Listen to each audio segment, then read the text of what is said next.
This is something that's a little bit unusual.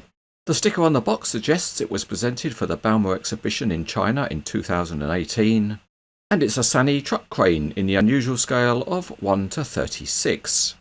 The box is heavy and high quality, and with the lid off we can see a leaflet, and we'll see more of that shortly. After that we can see soft paper, and if we peel that off, we reveal the model in the box. And the first thing you can see is that this is a big crane model, so getting it out the box is a test for the giant hand crane. As you often see with Chinese models, red ribbon is used to secure the model during shipping, so we begin with the ceremonial removing of the ribbon. Once we've done that, we can then take a look at the instruction sheet that's included with the model. Here it is, and it has got some nice photographs, but all of the text that goes with them is in Chinese.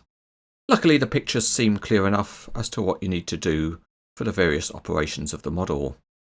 Let's turn it over and see what's on the other side, and there's more of the same.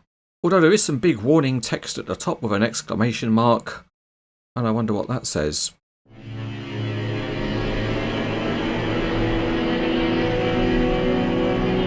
Chinese models often seem to come with a single line tied around the hook block, but that's not realistic, so we'll cut that off, take off the tied rope, and here we've reeved up the block properly and attached it to the bumper under the cab.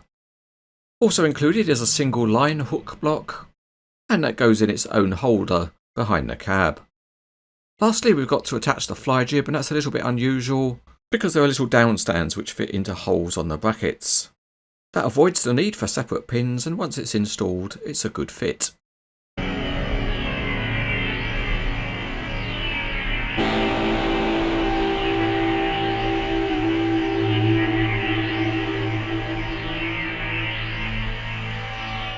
The first thing to note is how much bigger it is than a 1:50 scale model, and here's a concrete pump to compare with.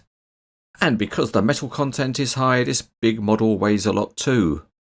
Let's put it on the Cranes Etc. weighbridge, and we see that it weighs just under 3 kilograms or 6.5 pounds. On we go with the detail, and let's take a look underneath. And the standard of detailing is high with tanks and steering linkages. There's a front outrigger, and the steering axles have some old-fashioned leaf springs. The drive shaft and the rear axles are all nicely modelled, and it mostly seems to be in plastic. And there are various other tanks and boxes. Here is the truck cab, and it looks very good, and there's a nice Sany name badge on the front. There are nice headlights with plastic lenses, and a metal bumper underneath. While we're here, the hook block is metal, and the brass pulleys are one solid block. The cab doors are nicely modelled, and there's a door handle and some sharp graphics, and below that there is a textured step. The overall quality of the paint and graphics is very high. The wheels also look good in their black paint scheme. There are steps leading up to the carrier deck, and the outriggers have graphics on, and other details are nicely highlighted. At the back, the lights have plastic lenses, and there's a spare wheel for if you're ever feeling flat. The area behind the truck cab is very nicely detailed.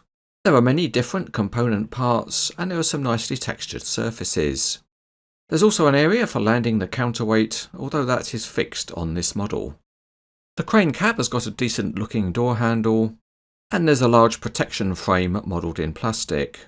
There's other small detailing such as windscreen wipers. The crane body has got a textured platform with a plastic handrail, and the winch motors are nicely modelled with pipes running to them, with the counterweight being nicely modelled, but it's a solid block and it doesn't seem to be removable. Going to the other side, the large fly jib is metal, and it's of heavy construction with brass pulley wheels. Moving to the boom head, and the main pulleys are a single brass block, and it would have been much nicer with individual pulleys like those used on other parts of the model.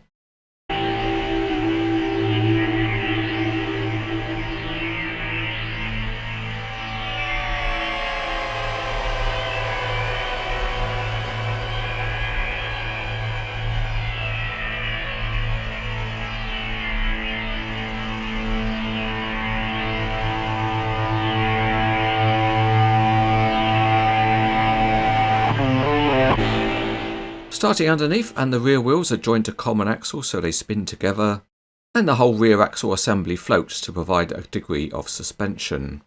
The front pair of axles has got linked steering, and the steering angle that you can get is excellent.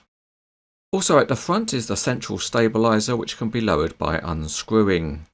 So here we are out on the Cranes etc. test track, and the model rolls very well indeed in a straight line. And in part that smoothness probably comes because it's so heavy. If we put the steering to a very hard lock, then you get an excellent turning angle. And it's nice to be able to pose the model with the steering fully set. Here we are on site, and the first operation is a little bit unusual because we've got the central stabiliser to lower. And we can follow that by the usual operation of extending the outrigger beams. As you would expect, the pads can be lowered by unscrewing. Once we've got all of the outriggers lowered, we can begin to operate the crane. To start, we disconnect the hook, and then we can raise the boom, and it rises very smoothly, and that's because there's no friction in the system. Once you've got the boom at the angle you want it, you can lock it in position, and you use the Allen key that's supplied with the model in a grub screw on the cylinder jacket. One thing that works very well on the model is the rotation of the crane. It's very smooth without any jerkiness. And moving on to the operation of the winch, and there's one functioning winch and one is a dummy, and it would have been nice if both had been usable. To operate the winch, you use a key in an axle that runs through the winch drum, and here we've put a load on the hook to make sure the rope runs smoothly through the hook. The boom is telescopic and works in the usual way. You just pull out the sections, and the model engineering is really nice because they are super smooth. There is some friction in the system so they don't close up under their own weight, but other than that there's a spring clip which locks into place on each section when it's fully extended.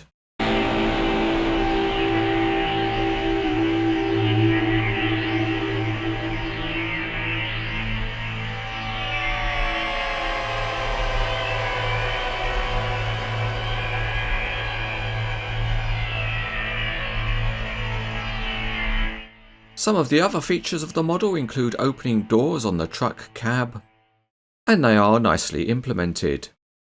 The crane cab tilts and achieves a very good angle and will hold any pose that you set. You can also open the cab door, and a plastic pointer is included with the model to help you do that, and as a feature it also works well. At the top of the boom there's a small extension for a single line hook, and you can lock that in position with an included pin. And then you can run the rope over the pulleys and tie it to the single line hook. Or if you want some extra reach, you can add on the fly jib, and the model engineering here is also very good. It fits well on the boom head, and you secure it in place with two long steel pins. Once you get them in, they do give you a good strong connection, and for even more reach you can open up the swing away section of the fly jib and lock that into position with a pin as well. It all adds impressive height to the model, but the alignment of the fly jib was slightly off to one side on the review model. As we've already seen, this is a big model, but let's do a dim check. And to the top of the fully extended main boom, it's about 59 inches or 150 centimetres. And if we decide to go large to the top of the fly jib, it's about 77 inches or 195 centimetres.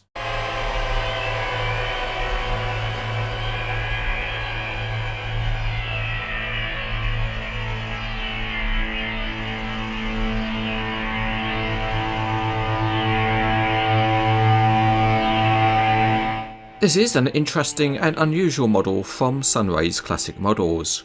It's rare to see a crane model in such a big scale, and it's impressive as a result. This is a nice quality model with pleasant detailing and well engineered functionality. It is probably a hard model to find, but if you want one, it's very good.